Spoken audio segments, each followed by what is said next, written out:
নিজের দুঃখের কথাও কাউকে বললেন না, সুখের কথাও কাউকে বললেন না। কথাটা একটু শুনতে আপনার কাছে অন্যরকম লাগলেও একটু ভিতরে গেলে আপনি নিজেই বুঝতে পারবেন।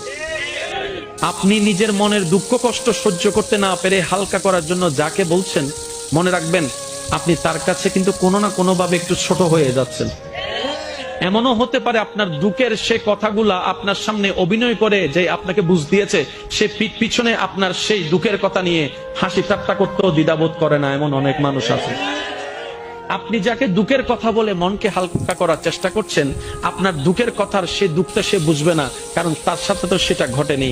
সেজন্য আপনাকে 3 মাস 4 মাস 3 বছর পরও হয়তো আঙ্গুল তুলে দেখাই দিতে পারে, সেই কথাটার কথা দিয়ে খোঁটা দিতে পারে। কথা বলেন ঠিক না? দুঃখের কথাও মানুষকে বলে শান্তি নেই। এবার আপনি বলবেন ভাইয়া সুখের কথা কেন বলবো না?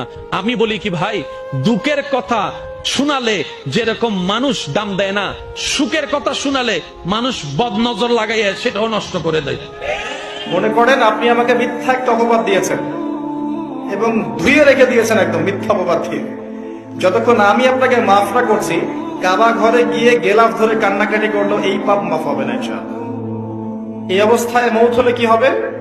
পরকালে দেখবেন আমি দাঁড়িয়ে আছি আপনার জন্য, আপনার হিসাব হচ্ছে, হিসাব শেষ। আপনি সালাত সওম হজ জাকাতের নেকি নিয়ে উঠেছেন, কিন্তু দেখছেন আমি দাঁড়িয়ে আছি, আমার মতো আরো 10 জন দাঁড়িয়ে আছে। ওই 10 জনকে আপনি গালি দিয়েছিলেন। দানশীল ব্যক্তির আল্লাহ এত ভালোবাসে, দানশীল ব্যক্তির ছোট্ট দান আল্লাহ বাড়াতে বাড়াতে অনেক বড় করে ফেলবে, অনেক বড়। আর এটা যখন আমল নামায় দেয়া হবে, সে বিশ্বাসই করবে না এটা তার আমল নামা।